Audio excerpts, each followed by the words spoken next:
I will caution you with the idea of like, well, it's a dynasty. It's a dynasty. It let's just here's the way I think it should work.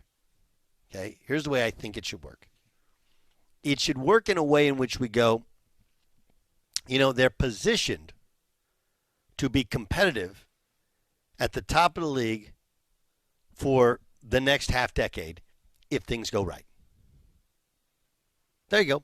It's positioned, they're positioned to be competitive at the top of the league for the next 4 or 5 years if things go right. And to anyone who says, listen, the new salary cap, the new salary cap, it's a dynasty killer, or they're the ones best positioned. That sounds great, but we don't know.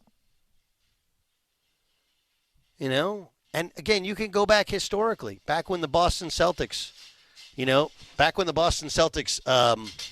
had the Len Bias draft pick. Len Bias was supposed to be the guy who reinvigorated them after Bill Walton retired. Larry Bird was his body was starting to break down, right? Robert Parrish was getting old, and then Len Bias tragically died from a cocaine overdose the night after the NBA draft. Like, again, it's crazy. Lewis, what was his name? He played also for the Celtics. Remember, he was there.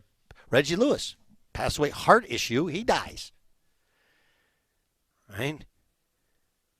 So there have been teams. The Chicago Cubs broke the curse. Right? Broke the curse of the Billy Goat. They were supposed to be a dynasty. And I can tell you, because I had a friend on that team who was like, we're never winning another one again. These guys hate each other. They're all so young and full of ego, and they went on a victory tour, and it's never going to be the same. It never has been. And I'd like to think that these Thunder are different, right? They're young. They didn't even know how to open the champagne bottles last night. How great a story was that? Did you guys hear that? Like, the champagne bottles weren't popping. And they're like, guys, you won the championship. And like, somebody get Caruso in here. We don't know how to pop champagne bottles. Like, what? It's the greatest thing I've ever heard. But money and fame and attention can change people. And I'll give you an example. They can extend Chet Holmgren this summer. Give him a max extension if they want, on his rookie contract. Would you? I wouldn't. Okay? Lost all confidence in his jump shot, but he's got some stuff to him. You feel like he's gonna get better, but you don't know. So if you give him the max contract, God forbid he gets hurt, that changes things. Or if he loses his jump shot altogether, he hit a big one last night. Now what? If you don't give him the big contract, does he hold that against you? And he can't, at some point, can't wait to get out of town.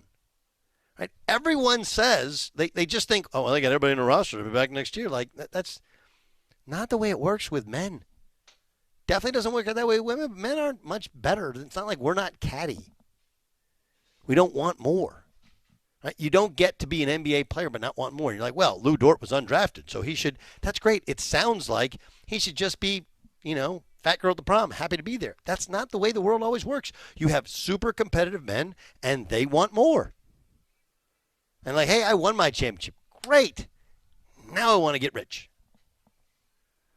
But they have positioned themselves as well for this as anybody possibly could, and they have draft picks.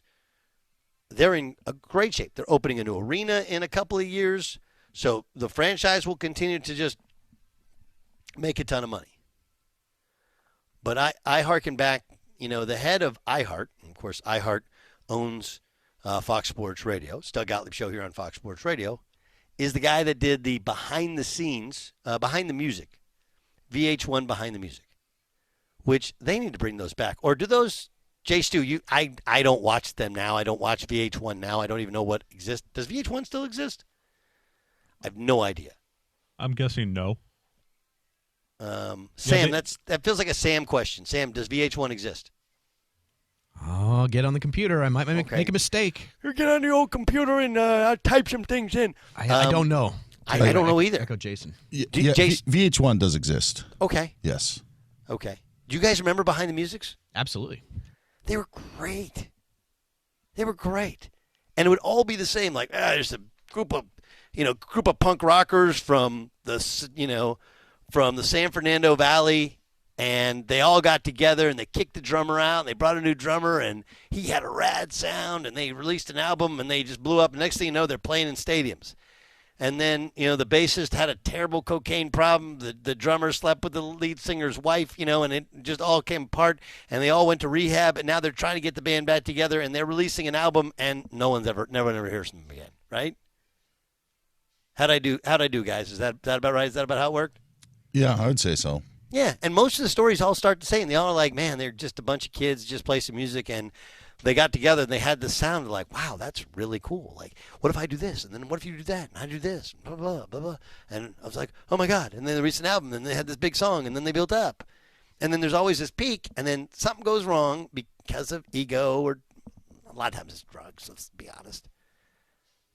But, Pat Riley calls it the disease of me.